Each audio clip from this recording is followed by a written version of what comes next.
Hello friends, ఈరోజు మీకు భారతదేశంలోని అతిపెద్ద దేవాలయమైన శ్రీరంగనాథ స్వామి దేవాలయం కోసం అయితే మీకు చూపించబోతున్నాను. ఈ వీడియోని అయితే ఎండ్ వరకు చూడండి. అయితే మనం వీడియోలోకి అయితే వెళ్ళిపోదాం. ప్రజెంట్ మన విశాఖపట్నం నుంచి శ్రీరంగంకి అయితే డైరెక్ట్ ట్రైన్స్ అయితే అవైలబుల్ అయితే ఉన్నాయి. అయితే ఇవి మాత్రం మండే, ట్యూస్డే, ఫ్రైడే ఈ 3 రోజుల్లోనే ఉంటాయి. సో లేకపోతే విశాఖపట్నం నుంచి చెన్నై వరకు చేరుకొని చెన్నై నుంచి అయితే ట్రైన్స్ కానీ బస్సెస్ కానీ వచ్చేసి అయితే మనం శ్రీరంగంకి అయితే వెళ్ళొచ్చు. సో మనం అయితే శ్రీరంగంకి వెళ్ళే దారిలో అయితే ఉన్నాం. ఈ శ్రీరంగానికి తిరుచినాపల్లి నుంచి 9 కిలోమీటర్స్ అయితే ఉంటుంది. అయితే ప్రజెంట్ మనం అయితే కావేరీ నదిపై ఉన్న బ్రిడ్జ్ మీద అయితే ఉన్నాం. ఈ కావేరీ నది కంబోడియా నది కలిసిన చోటే ఈ యొక్క శ్రీరంగం నగరం అయితే ఉంటుంది. ఈ శ్రీరంగం నగరాన్ని ఒక ద్వీపంగా కూడా మనం చూస్తారు. సో మనం అయితే ప్రజెంట్ ఇప్పుడు కావేరీ నదిలో స్నానం చేసి మనం రంగనాథ స్వామి టెంపుల్కి అయితే వెళ్ళిపోతున్నాం. సో అయితే మనం ఇప్పుడు కావేరీ నది ఎంట్రన్స్ ఈ విధంగా ఉంటుంది. ఇక్కడ స్నానాలు చేయడానికి అయితే మాత్రం చాలామంది భక్తులు అయితే వస్తూ ఉంటారు. ఇక్కడ పిండ ప్రదానాలు కూడా చేసి స్నానం చేసే వాళ్ళు కూడా చాలా ఎక్కువే ఉంటారు. అందువల్ల క్రౌడ్ అయితే ఎక్కువే ఉంటుంది. సో మనం చూసారా, ఇలాంటి ఏనుగులు అయితే మాత్రం చాలా చోట్ల చూస్తూ ఉంటాం. ఈ తమిళనాడు పరిసర ప్రాంతాల్లో ఉన్న టెంపుల్స్ వద్ద అయితే మాత్రం చూసారా, వీళ్ళందరూ కూడా ఇక్కడ స్నానం చేశాక వెళ్ళడానికి ఉన్న భక్తులు వీళ్ళందరూ కూడా చూసారు ఎంత క్రౌడ్ అయితే ఉంది. ఎందుకంటే ఇది స్నానఘాట్ కూడా చాలా చిన్నగా ఉంటుంది. స్నానం చేసే యొక్క స్పేస్ కూడా చాలా తక్కువ ఉంటుంది. అందువల్ల మొత్తం క్రౌడ్ కూడా ఎక్కువగా కనిపిస్తుంది ఇక్కడైతే మాత్రం. నెక్స్ట్ వచ్చేసి ఇక్కడ డ్రెస్ చేంజింగ్ రూమ్స్ కూడా చాలానే ఉన్నాయి. సో ఆ ప్రాబ్లం అయితే లేదు. మనం కూడా స్నానం చేసేసి ఇప్పుడు మనం అనుకున్న రంగనాథ స్వామి టెంపుల్కి అయితే వెళ్ళిపోతున్నాం. అయితే ఇక్కడ నుంచి 2 కిలోమీటర్స్ అయితే ఉంటుంది. బై వాక్ అయినా వెళ్ళిపోవచ్చు, లేకపోతే ఆటోకి అయితే 10 రూపీస్ ఛార్జ్ చేస్తున్నారు. సో ఆటో అయినా పట్టుకొని అయితే వెళ్ళిపోవచ్చు. నెక్స్ట్ వచ్చేసి ఇప్పుడు మనం మీకు ఇప్పుడు చూపిస్తున్న ఈ రాజగోపురం వచ్చేసి మన ఇండియాలోనే అతిపెద్ద రాజగోపురం. 236 అడుగులు అయితే ఉంటుంది. సో ఇలాంటివి మనం 7 దాటుకొని వెళ్తే మనం రంగనాథ స్వామి అయితే దర్శించుకోవచ్చు. సో టోటల్గా అయితే ఇలాంటి రాజగోపురాలు మొత్తం మీద అయితే 21 ఉంటాయి. ఆ 21 చూడాలనుకుంటే మాత్రం మనం రంగనాథ స్వామి టెంపుల్ ఎంటర్ అయినాక 50 రూపీస్ అయితే ఛార్జ్ చేస్తారు. అది కూడా ఎవరు మిస్ అవ్వద్దు. సో మనమైతే ప్రజెంట్ ఇప్పుడైతే గోపురంలో లోపలికి అయితే వెళ్ళిపోతున్నాం. సో ఇక్కడ ఉన్న ప్రసిద్ధి ఏంటంటే ఫస్ట్ 3 గోపురాల వరకు కూడా ఇల్లులు, షాప్స్ అన్నీ కూడా ఉంటాయి. నెక్స్ట్ 3వ గోపురం తర్వాత మాత్రం ఇంకా ఎటువంటి ఆటోలు కానీ ఏ వెహికల్స్ కానీ అలౌ చేయరు. చూసారా, మనం ఇప్పుడు వెళ్తున్నాం కదా లోపల. ఈ మ్యాక్సిమం ఈ గోపురాలన్నీ కూడా మనకి ఇలానే అనిపిస్తూ ఉంటాయి. మనం ఏ గోపురం దగ్గర ఉన్నామో కూడా ఛాన్స్ ఉండదు, అంటే గుర్తుపెట్టే ఛాన్స్ ఉండదు, అంత ఇదిగా ఉంటాయి. చూసారా, చుట్టుపక్కల అయితే ఇల్లు ఇప్పుడు కూడా ఇక్కడ నాకు తెలిసినంత వరకు బాగా పురాతన కాలంలో అయితే మాత్రం చాలా ఎక్కువ డెవలప్డ్ ఏరియా అనుకుంటా ఇది అయితే మాత్రం. సో మనం అయితే 2వ దానికి కూడా వచ్చేసాం. చాలామంది బై వాకే వెళ్ళిపోతున్నారు. ఇది టోటల్గా వచ్చేసరికి 156 ఎకరాల విస్తీర్ణంలో అయితే ఉంది ఈ టెంపుల్ అంతా కూడా. అందుకనే మన ఇండియాలోనే అతిపెద్ద టెంపుల్గా అయితే పేరు పొందింది. నెక్స్ట్ వచ్చేసి ఇది ప్రపంచంలోనే 2వ అతిపెద్ద టెంపుల్గా దీన్ని అయితే చూస్తారు. మొదటిదైతే కంబోడియా దేశంలో ఉంది, కానీ అక్కడ పూజలు అయితే ఎటువంటి పూజలు అయితే జరగవు. కానీ ఇక్కడ పూజలు జరుగుతున్న హిందూ దేవాలయం అయితే మాత్రం అతిపెద్ద హిందూ దేవాలయం అయితే మాత్రం ఇదే శ్రీరంగంలో ఉన్న రంగనాథ స్వామి టెంపులే. అయితే చూసారా, చుట్టుపక్కల మాత్రం జనసంచారం అలా ఉంటూనే ఉంది. భక్తులే కాదు, ఇక్కడ ఇల్లు కట్టుకొని అక్కడ షాప్స్ పెట్టుకున్న వాళ్ళు కూడా చాలానే ఉన్నారు. ఎక్కడైనా సరే నగరంలో టెంపుల్ ఉంటుంది. ఇక్కడ ఏంటంటే టెంపుల్లోనే నగరం ఉంది. అది ఇక్కడ ఉన్న ప్రత్యేకత. రోడ్లన్నీ కూడా చాలా బాగుంటాయి. మనం ఎవరికైనా తెలిసినట్లయితే మాత్రం బైక్ అయినా సరే ఏదైనా వెహికల్ మీద పడి వచ్చినా సరే మనం ఇంతవరకు అయితే అలౌ చేస్తారు. లేకపోతే మాత్రం ఇక్కడ పార్క్ చేసుకొని మనం ముందుకైతే వెళ్ళిపోవచ్చు. నెక్స్ట్ ఇక్కడ షాప్స్ కూడా చాలానే ఉన్నాయి. కానీ మనం రిటర్న్లో వచ్చేటప్పుడు మాత్రం ఈ వేలో అయితే మాత్రం రాము. ఎందుకంటే మన పక్కన ఉన్న జంబుకేశ్వరం కూడా ఇక్కడ ప్లాన్ చేసుకుంటారు ఇక్కడికి వచ్చేవాళ్ళు. ఇక్కడ నుంచి 2 కిలోమీటర్స్లోనే జంబుకేశ్వరం అయితే ఉంటుంది. సో అది కూడా మనం ఈ వీడియోలోనే కవర్ చేసాం. సో అది కూడా మీరు ఎండ్ వరకు చూడండి. చూసారా, నెక్స్ట్ అయితే మాత్రం మనం అయితే రాజగోపురం, ఇది 4వ రాజగోపురంకి అయితే మనం వచ్చేసాం. సో ఇక్కడే మనం యొక్క లగేజ్ అది మనం పెట్టేసి మనం అయితే లోపలికి అయితే వెళ్ళాలి. సో ఇంతవరకే మనకి టోటల్ అన్నీ కూడా వెహికల్స్ అన్నీ కూడా ఆపేస్తారు. అక్కడి నుంచి లోపలికైతే ఎటువంటి వెహికల్స్ కానీ వెళ్ళవు. సో అది కూడా గుర్తుపెట్టుకోండి. మీరు చూసారా, ఇదే 4వది రాజగోపురం, గుర్తుపెట్టుకోండి. ఇక్కడే మనం క్లాక్ రూమ్ అయితే ఉంటుంది. సో ఈ క్లాక్ రూమ్లో మన యొక్క వస్తువులు అవి కూడా పెట్టేసి మనం లోపలికి అయితే వెళ్ళిపోతాం. చూసారు, ఈ వేలోనే జంబుకేశ్వరానికి వాకబుల్ ఏరియా ఇదంతా కూడా. అటువైపు వెళ్తే జంబుకేశ్వరంకి వెళ్ళిపోవచ్చు, లేకపోతే ఇక్కడ ఆటోలు కూడా వస్తాయి. చూసారు, ఈ దర్శనం టైమింగ్స్ ఇవి. ఈ టైమింగ్స్లోనే మనకైతే స్వామివారి దర్శనం ఉంటుంది. సో మీరు మాత్రం ఈ దర్శన టైమింగ్స్ని నోట్ చేసుకోండి. ప్రజెంట్ అయితే మనం ఈ క్లాక్ రూమ్కి వెళ్ళి మన యొక్క లగేజ్ పెట్టేసి దర్శనంకి అయితే వెళ్ళిపోతున్నాం. చూసారా బోర్డులు అయితే చాలానే ఉన్నాయి, వే టు దర్శనం అని చెప్పేసి. సో ఇక్కడైతే మాత్రం 5 రూపీస్ అయితే చార్జ్ చేస్తున్నారు బ్యాగ్కి. సో మన బ్యాగ్స్ అవి కూడా ఇక్కడ ఇచ్చేసి వాళ్ళు ఇచ్చే టోకెన్ తీసుకొని అయితే మనం దర్శనానికి అయితే వెళ్ళిపోవచ్చు. చాలా ఎక్కువే ఉంది ఈ క్లాక్ రూమ్ అయితే, మనకైతే టైం అయితే పట్టలేదు. సో మనం అయితే ఇచ్చేసి దర్శనానికి అయితే వెళ్ళిపోతున్నాం. చూసారా వే టు దర్శనం చేసి ప్రతి చోట ఉంది. ఈ రథం ఉంది కదా, ఇక్కడ డిసెంబర్లో అయితే చాలా పెద్ద ఫెస్టివల్ అయితే జరుగుతుందంట. ఆ టైంలో దగ్గర 10 లక్షల వరకు యొక్క భక్తులు అయితే వస్తూ ఉంటారంట. సో అప్పుడైతే ఆ రథం అనేది తీస్తారంట. నెక్స్ట్ వచ్చేసి దర్శనానికి అయితే మాత్రం వెళ్తున్నాం. చూసారా చాలా ఖాళీగానే ఉంది ప్రజెంట్ అయితే మాత్రం. సో అందువల్లే మనం ఫ్రీగానే వెళ్ళిపోయాం.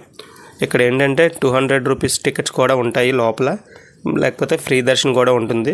సో 200 అయినా ఫ్రీ దర్శనం అయినా సరే స్వామివారి దగ్గర వరకు కూడా తీసుకెళ్తారు. చూసారా ఈ మండపాలు ఉన్నాయి, చూసారా ఇలాంటి మండపాలు చాలానే ఉన్నాయి. 1000 కాళ్ళ మండపాలు, రంగవిలాస్ మండపం, శేషరాయి మండపం, ఇలా చెప్పుకుంటే చాలా మండపాలు అయితే లోపల అయితే ఉంటాయి. అన్నీ చూస్తూ మనం ఈ రంగనాథ స్వామిని కూడా దర్శనం చేసుకొని అయితే మనం రావచ్చు.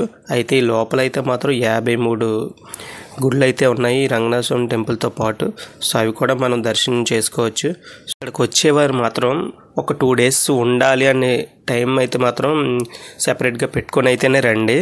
ఎందుకంటే ఇక్కడున్న మన మండపాలు కానీ లేకపోతే ఈ టెంపుల్స్ కానీ చూడడానికి ఒక 1 అవర్ 2 అవర్స్ కానీ సరిపోదు, అంత బాగున్నాయి. మొత్తం కవర్ చేయాలంటే మాత్రం మినిమం ఒక 1 డే అయితే మాత్రం ఈ టెంపుల్లోనే మనం స్పెండ్ చేయొచ్చు, అంత విశాలంగా ఉంది. సో మీరు మాత్రం వచ్చేటప్పుడు మాత్రం ఈ పక్కనే మనకి రూమ్స్ అయితే అవైలబుల్ ఉన్నాయి ఈ టెంపుల్కి నియర్ బై. కాకపోతే 1500-2000 అయితే చార్జ్ చేస్తున్నారు. సో పర్లేదు, మీరు మాత్రం వస్తే మాత్రం రూమ్ తీసుకొని నెక్స్ట్ డే ప్లాన్ చేసుకోండి. డే అంతా ఉండేటట్టు అయితేనే ప్లాన్ చేసుకోండి. 1 అవర్లో చూసి వెళ్ళిపోదాం అన్న టెంపుల్ అయితే మాత్రం ఇది కాదు. ఎందుకంటే ఇక్కడున్న అంత ఆర్కిటెక్ట్ కానీ లేకపోతే ఇక్కడున్న టెంపుల్స్ కానీ మనల్ని ఇక్కడ కట్టి పడేస్తున్నాయి అంటే అక్కడ ఉండి మనం చూసి వెళ్ళేలాగే ఉన్నాయి, వదిలి వెళ్ళేలా అయితే లేవు అస్సలు ఏది కూడా, అంత బాగున్నాయి. ఇది మాత్రం మన హిందువులు ఎవరైనా సరే మిస్ అయితే మాత్రం ఈ వీడియో చూశాక కంపల్సరిగా ఒక్కసారైనా లైఫ్లో ఒక్కసారైనా సరే ఈ టెంపుల్కి అయితే రండి, అంత బాగుంది. నాకైతే మాత్రం చాలా నచ్చింది. మనకి తిరుపతి ఎలానో ఇక్కడ శ్రీరంగం కూడా వేరే లెవెల్ ఉందని చెప్పి మనం తిరుపతికి వెళ్తే ఎంత ఫీల్ ఉంటుందో ఇక్కడ కూడా సేమ్ అదే ఫీల్ అయితే నాకైతే వచ్చింది. చాలా అంటే చాలా ఎంజాయ్ చేస్తారు. మీరు కంపల్సరిగా మీ ఫ్యామిలీతో అయితే మాత్రం రండి, చాలా అయితే బాగుంది. చూసారా మనకైతే ప్రతి చోట కూడా దర్శనం టైమింగ్స్ అయితే మనకి పెట్టారు. నెక్స్ట్ ఎలా వెళ్ళాలనే వే బోర్డులు కూడా చాలానే ఉన్నాయి. ఎక్కడ ఎవరిని మనం అడగాల్సిన అవసరం కూడా లేదు, చాలా బాగుంది. ఎవరైనా వృద్ధులు లేకపోతే పిల్లలతో ఉన్న వాళ్ళకైతే మాత్రం ఈ ఎలక్ట్రికల్ వెహికల్స్లోనైతే తీసుకొని వెళ్తున్నారు స్వామివారి వద్దకు. సో ఆ ప్రాబ్లం కూడా మనకైతే ఉండదు. ఎవరైనా ఫ్యామిలీతో వచ్చినప్పుడు మాత్రం ఆ ఇష్యూ అయితే ఉండదు. సో నెక్స్ట్ చూసారా ఈ యొక్క బోర్డుని మనం అనుసరించి అయితే మనం అయితే వెళ్ళాలి. ఎందుకంటే ఇది చాలా పెద్దగా ఉంటుంది. సో ఎక్కడైనా మిస్ అయ్యే ఛాన్సెస్ ఉంటాయి. సో ప్రతి చోట కూడా ఈ సైన్ బోర్డులు అయితే పెట్టారు. సో మనం అది చూసుకొని అయితే మనం అయితే లోపలికి అయితే వెళ్ళాలి. చూసారా వీళ్ళందరూ కూడా దర్శనం చేసుకొని మొత్తం అంతా అంటే అంత విశాలంగా ఉండడం వల్ల ఏంటంటే ఒకే వే వెళ్ళాల్సిన అయితే అవసరం అయితే ఉండదు. సో అంత ఖాళీగా అయితే ఉంటుంది ఈ టెంపుల్ అంతా కూడా. ఫుల్గా అయితే మాత్రం మనం చూడాలనుకుంటే మాత్రం డిసెంబర్ ఆ ఏరియాలో వస్తే మాత్రం చాలా 1 మంత్ చేస్తారంట, చాలా బాగుంటుంది. సో అప్పుడైతే మాత్రం మీరు నన్ను అడిగితే ప్లాన్ చేసుకోవచ్చు మన తెలుగు రాష్ట్రాల నుంచి. ఎందుకంటే మనం ఇలాంటి చోటుకు వచ్చేటప్పుడు ఇలాంటి ఖాళీ టైంలో అయితే మనం ప్రతిదీ కూడా కవర్ చేయొచ్చు. సో అలా ట్రై చేయండి. చూసారా ఎలా ఉందో ఓపెన్ ఏరియా అంతా కూడా. లార్డ్ రంగనాథ స్వామి మనం ఇప్పుడు ప్రజెంట్ అయితే మనం ఎంటర్ అయిపోయాం ఈ యొక్క వేలోకి. ఇదంతా దర్శన రూట్ ఇదంతా కూడా. సో ఇక్కడైతే మాత్రం లోపల ఫోన్ అయితే అలౌ చేయను. సో అది కూడా జాగ్రత్త చూసుకోండి. ఎవరైనా ఫోన్ తీస్తే మాత్రం ఇక్కడైతే మాత్రం ఫోన్ తీసేసుకుంటారు. నేనైతే ఎవరికి కనిపించకుండానే క్యాప్చర్ చేశాను ఈ వీడియో అంతా కూడా. సో అది మీరు గుర్తుపెట్టుకోండి. అంటే సగం వరకు యాక్సెప్ట్ చేస్తారు, కానీ ఇలా లోపల అయితే మాత్రం ఫోన్ అనేది అస్సలు అలౌ లేదు. ఫోన్ మాత్రం తీసుకుంటే మాత్రం చాలా టైం పడుతుంది రిటర్న్ ఇవ్వడానికి అయితే మాత్రం, అది గుర్తుపెట్టుకోండి. ఎవరు ట్రై చేయొద్దు మ్యాక్సిమం వచ్చినా కూడా. సో ఇదైతే మాత్రం లోపల అయితే ఈ విధంగా ఉంటుంది. నా ఫోన్ కూడా ఇద్దరు ముగ్గురు అయితే చెప్పారు వీడియో తీయొద్దని. సో మనం అయితే ట్రై చేసాం కొంతవరకు అయితే మాత్రం. సో మనమైతే ప్రజెంట్ అయితే ఫ్రీ దర్శనానికి అయితే వెళ్తున్నాం. చెప్పాను కదా 200 రూపీస్ దర్శనాలు కూడా ఉంటాయి, కానీ రెండు కూడా ఒకే వే ఉంటాయి. సో మనం దగ్గరికి ఫ్రీ దర్శనం 200 రూపాయల టికెట్ కూడా తీసుకుని వెళ్తారు. సో మనం అయితే మాత్రం ఫ్రీ దర్శనానికే వెళ్తున్నాం, ఎందుకంటే అంత ఖాళీగా ఉంది కాబట్టి. సో దర్శనం కూడా త్వరగానే అయిపోయింది. సో చూసారా, ఈ స్తంభాలు చూస్తుంటే అప్పటి కాలంలో ఎలా చెక్కారా అనిపిస్తుంది, అంత బాగున్నాయి. ఇప్పుడైతే మాత్రం ఈ ఒక్క స్తంభానికి ఎంత టైం పడుతుందో అది మీరే ఆలోచించుకోవచ్చు. అంత ఇదిగా ప్రజెంట్ అయితే లోపలికి వచ్చేసాం గర్భగుడి దగ్గరికి. సో మన వీడియోని అయితే అలా చేయలేదు, సో మనం అయితే లోపల క్యాప్చర్ చేయలేకపోయాం. నెక్స్ట్ వచ్చేసరికి ఇక్కడి నుంచి వస్తే మనకైతే దర్శనం యొక్క పైన కనిపిస్తుంది కదా, అక్కడే స్వామివారు అయితే ఉంటారు. సో అది విమాన గోపురం అని చెప్పేసి కూడా అంటారు. దీన్ని చూడాలనుకుంటే మీరు దర్శనం అయినాక రైట్ సైడ్ అయితే ఉంటుంది, లేకపోతే మీరు బ్యాక్ సైడ్ వెళ్తే మనకి ఈ విధంగా అయితే మన విమాన గోపురం డైరెక్ట్గా కనిపిస్తుంది. సో అక్కడి నుంచి కూడా మీరు దర్శనం అయితే చేసుకోవచ్చు. ఇప్పుడు మనమైతే ఈ దర్శనం పూర్తయ్యాక మిగతా ఉన్న టెంపుల్స్ అయితే లోపల 53 ఉన్నాయని చెప్పాను కదా, సో అవి కూడా మనం కవర్ చేయొచ్చు. సో మనం అయితే ఈ దర్శనం అయితే మాత్రం అయిపోయాక ముందుగా మనం ఇక్కడ ఈ యొక్క బయటకు వచ్చేసాక ఇక్కడైతే ప్రసాదం అయితే కౌంటర్ అయితే ఉంటుంది. సో ఆ ప్రసాద కౌంటర్లో మనం ప్రసాదం తీసుకున్నాక ఈ ప్రసాద కౌంటర్ పక్కనే ఈ యొక్క బంగారు బళ్ళు కూడా ఉంటాయి. మనం కంచిలో అయితే బంగారు బళ్ళు మనం ముట్టుకునే అవకాశం అయితే ఉంటుంది, ఇక్కడ ఓన్లీ చూడడం వరకే ఉంటుంది. సో అక్కడ కూడా మనం దర్శనం చేసుకుని మనం అయితే ముందుకు వెళ్ళిపోవచ్చు. చూసారా, ఇవే బంగారు బళ్ళు. ఆయన చూపిస్తారు కూడా ప్రసాదం కౌంటర్ దగ్గర. మనం ప్రసాదం తీసుకున్నప్పుడు ఆయన చెప్తారు. ఎవరు కూడా ఇక్కడ ఉందని కూడా చూడరు చాలా వరకు. సో అది మాత్రం గుర్తుపెట్టుకోండి. మీరు ఎప్పుడైతే దర్శనం పూర్తయినాక బయటకు వస్తే ఈ యొక్క బంగారు బళ్ళు అయితే మనకు ఉంటాయి అని మాత్రం గుర్తుపెట్టుకోండి. నెక్స్ట్ వచ్చేసరికి చూసారు ఎంత విశాలంగా ఉందో. ఈ లోపల అయితే చాలా టెంపుల్స్ అయితే ఉంటాయి, అవన్నీ కూడా మీరు కవర్ చేయండి ఎక్కువగా. అందుకనే టైం తీసుకోమని కూడా మీకు అందుకే చెప్పాను. ఇక్కడ ఉన్న టెంపుల్స్ అయితే మాత్రం చాలా విశిష్టత కలిగిన టెంపుల్స్ అంట. సో అందుకనే ఇక్కడ నడిస్తే వైకుంఠంలో నడిచినట్టే అనే ఒక నానుడు కూడా ఉంది. సో మీరు అది మాత్రం గుర్తుపెట్టుకోండి. ఇక్కడ మనకి శ్రీరంగంలో ఈ యొక్క రంగనాథ స్వామి మన వైకుంఠంలో ఏ విధంగా ఉంటాడో ఆ విధంగానే ఉంటారు. కాళ్ళ దగ్గర భూదేవి శ్రీలక్ష్మి కూడా ఉంటారు. సో సేమ్ అలానే ఇక్కడ కూడా ఉంటారు. సో ఈ యొక్క దర్శనం మనం పూర్తయిన తర్వాత ఇలాంటి టెంపుల్స్ అయితే మాత్రం మీరు ఎన్ని కవర్ చేయగలిగితే కవర్ చేయండి. ప్రాంగణం మొత్తానికి ఈ గుడి మొత్తం ఒకసారి ప్రదక్షిణ చేయాలంటే 4 కిలోమీటర్లు నడవాలంట. అంటే చూసారా ఎంత విశాలంగా ఉంటుందో, మీరే ఆలోచించండి. నెక్స్ట్ వచ్చేసరి ఈ గుడిలోనే ఒక కోనేరు కూడా ఉంటుంది. సో ప్రజెంట్ మనం వెళ్ళే టైంకి అయితే క్లోజ్లో ఉంది. ఆ కోనేరు కూడా చాలా బాగుంటుంది. అక్కడ మనం అయితే ఫొటోస్ అయితే తీసుకోవడానికి కూడా చాలా బాగుంటుంది. చూసారా, ఇవన్నీ టెంపుల్సే. ఇక్కడ ప్రతి చోట ఏదొక్క టెంపుల్ ఉంటుంది, కానీ ఇక్కడ ఒక మైనస్ ఏంటంటే ఇవన్నీ కూడా తమిళంలో కూడా రాసి ఉంటాయి. సో మనకైతే కొంచెం కష్టంగానే ఉంటుంది. ఎవరైనా ఇంగ్లీష్ గైడ్ ఎవరైనా ఉంటే మాత్రం మీరు తీసుకోవచ్చు. గైడ్స్ ఉంటారు, ఆ గైడ్స్ కూడా ఛార్జ్ అయితే ఒక 300 to 400 అయితే ఛార్జ్ చేస్తారు. సో అలా కూడా మీరు అయితే తీసుకొని అయితే వెళ్ళొచ్చు.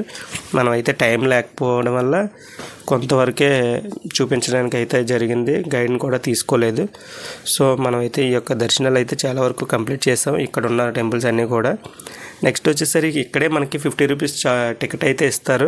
పైన మిగతా 21 గోపురాలు ఒకే చోట చూడడానికి అయితే ఛాన్స్ ఉంటుంది. మీరు వస్తే మాత్రం ఈ యొక్క 50 రూపీస్ టికెట్ తీసుకొని మాత్రం పైన ఉన్న గోపురాలన్నీ కవర్ చేయండి, చాలా బాగుంటుంది. నెక్స్ట్ చెప్పాను కదా, ఇదే కోనేరు. ప్రజెంట్ అయితే గేట్లు అయితే వేసేస్తున్నాయి. సో మనం అయితే బయట నుంచే చూపించడానికి అయితే అవుతుంది. నెక్స్ట్ వచ్చేసరి మనం ఈ యొక్క ప్లేస్లో ఉన్న మొత్తం టెంపుల్స్ అన్నీ కవర్ చేయడానికి అయితే 1 డే అయితే సరిపోదు, అంత ఎక్కువ ఉన్నాయి. సో మనం అయితే కొంతవరకు అయితే కవర్ చేసి మనం అయితే ముందుకైతే వెళ్ళిపోతున్నాం. ఇక్కడ ఇంకో ప్రత్యేకత ఏంటంటే రామానుజుల వారు 800 సంవత్సరాల కిందట ఇక్కడే ప్రాణాలు విడిచిపెట్టారంట.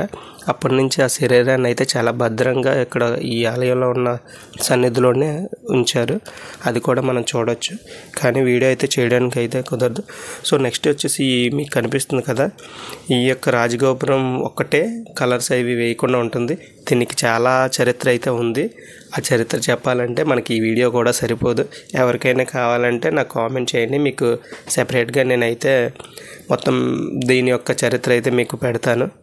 చాలా బాగుంటుంది కూడా. కాలంలో అది వర్షాకాలంలో కానీ మనం ఇబ్బంది పడకుండా షెల్టర్లు అయితే మాత్రం ఇలా వాక్ చేయడానికి అయితే చాలా బాగున్నాయి. ఎక్కడ మనం ఇబ్బంది పడాల్సిన పని అయితే ఉండదు. ప్రతి దేవాలయంలో అయితే బ్రాహ్మణులు అయితే ఉంటున్నారు. సో మనం అయితే పూజలు అయితే చేయించుకోవచ్చు. చాలా చాలా బాగా చేస్తున్నారు. సో మీరు కూడా వస్తే టైం కేటాయిస్తే మాత్రం వాళ్ళు అయితే చాలా బాగా చేస్తున్నారు. నెక్స్ట్ చూసారా, మనం ఇంత ఎండలో కూడా వెళ్ళడానికి అయితే కిందన మ్యాటీలు అయితే వేశారు. ఈ టెంపుల్ ప్రాంగణం అంతా కూడా చాలా బాగా మెయింటైన్ చేశారు. ఎటువంటి వేస్టేజ్ అయితే కూడా మనకి ఎక్కడ దేవాలయాన్ని కవర్ చేస్తూ మనమైతే ముందుకు వెళ్తున్నాం. ఇది రామానుజాచార్య సన్నిధికి అయితే వచ్చేసాం. ఇక్కడైతే గ్యాలరీ కూడా ఏర్పాటు చేశారు. ఈ యొక్క సన్నిధి యొక్క ప్రత్యేకత, నెక్స్ట్ రామానుజాచార్య చేసిన పనులన్నీ కూడా ఈ యొక్క డిస్ప్లే అయితే చేశారు. మనం ఇక్కడ కూడా వీడియో అయితే ఎలా లేదు. సో మనం కూడా చూడనట్టుగానే తీసాం ఈ వీడియో అంతా కూడా. సో చూసారా, ఇదంతా కూడా గ్యాలరీ అంతా కూడా టైం పడుతుంది. ఇదంతా మనం చదివి మనం ముందుకైతే వెళ్ళడానికి. నెక్స్ట్ ఈ పక్కనే మ్యూజియం కూడా ఉంటుంది. 10 రూపీస్ ఛార్జ్ చేస్తారు. లోపల ఏంటంటే ఉన్నాయి అన్నీ కూడా మనం కవర్ చేయొచ్చు. వీడియో ఎలా లేదు. చూసారా, బోర్డు కనిపిస్తుంది కదా, ఆ లోపలికైతే వెళ్ళాలి. ఇదే మ్యూజియం. ఆ మ్యూజియంలో ఈ యొక్క చరిత్ర అంతా కూడా ఉంటుంది. సో మ్యాక్సిమం మీరైతే వెళ్ళండి. నేను కూడా వెళ్ళాను, బట్ వీడియో అయితే మాత్రం ఎలా లేదు. సో మనం లోపల ఏంటంటే ఉన్నాయి చూసి అయితే వచ్చేయడమే. ఎప్పుడైనా ఈ శ్రీరంగంకి వస్తే మాత్రం ఈ రంగనాథ స్వామి టెంపుల్లో ఉన్న మొత్తం ఆలయాలు కాకపోయినా మస్ట్గా ఈ రామాంజనేయ సన్నిధి, 1000 కాళ్ళ మండపం, నెక్స్ట్ 21 గోపురాలు, అంటే 50 రూపాయలు ఛార్జ్ చేసి పైకి వెళ్ళి 21 గోపురాలు చూసే ప్లేస్, నెక్స్ట్ వచ్చి అతిపెద్ద ధ్వజస్తంభం, నెక్స్ట్ ఈ మ్యూజియం, ఇవి మాత్రం అస్సలు మిస్ అవ్వద్దు. ఇవి ఎందుకంటే ఎక్కడా లేనివి, ఇంత పెద్దవి మనం ఎక్కడ కూడా చూడడం. సో మస్ట్గా మీరు విజిట్ చేయండి. నెక్స్ట్ ఈ రామాంజనేయ సన్నిధి కోసం కూడా మీకు ఆల్రెడీ చెప్పాను, 800 సంవత్సరాల నుంచి అక్కడే ఉంచి దీన్ని కాపాడుతున్నారంటే మస్ట్గా చూడాల్సిన ప్లేస్. అది మాత్రం గుర్తుపెట్టుకోండి. సో మనం అయితే బయటకు వచ్చేసాం. ఈ టెంపుల్ నుంచి, రంగనాథ స్వామి టెంపుల్ నుంచి బయటకు వచ్చాక ఇక్కడ నుంచి 2 కిలోమీటర్స్లోనే జంబుకేశ్వరం ఉంటుంది. జంబుకేశ్వరం అంటే మీకు అందరికీ తెలిసిందే. ఇది మన పంచభూతాల్లో రెండోది. జలలింగంగా అయితే మన శంకరుడు అయితే దర్శనమిస్తారు. ఇక్కడ పూర్వంలో జంబు అనే వృక్షాలు అయితే ఎక్కువగా ఉండేయంట. అంటే నేరేడు వృక్షాలు ఎక్కువగా ఉండడం వల్ల అయితే జంబుకేశ్వరం అంటారు. ఇక్కడ మస్ట్ ఏంటంటే ఏనుగులు కూడా చాలా ఎక్కువ ఉంటాయి. సో ఏనుగులచే పూజించబడుతున్న దేవాలయం అయితే మాత్రం ఈ యొక్క జంబుకేశ్వరాన్ని అయితే చెప్పొచ్చు. సో మనం అయితే లోపలికి వెళ్తున్నాం. ఈ యొక్క దేవాలయం లోపలికి అయితే అస్సలు స్ట్రిక్ట్గా అయితే ఫాలో అవుతున్నారు. ఫోన్స్ అయితే ఎలా లేదు. సో మనం అయితే వీడియో అయితే క్యాప్చర్ చేయలేకపోతున్నాం. సో మీరు శ్రీరంగంకి వచ్చి రంగనాథ స్వామి టెంపుల్ చూసిన వాళ్ళు కంపల్సరీగా ఈ యొక్క జంబుకేశ్వరాన్ని అయితే విజిట్ చేయండి. 2 కిలోమీటర్స్ డిస్టెన్స్లోనే ఉంటుంది. వాక్ అయినా వెళ్ళొచ్చు, లేకపోతే ఆటోలు కూడా చాలా ఎక్కువ ఉంటాయి. ఇంతటితో ఈ వీడియోని ఎండ్ చేస్తున్నాను.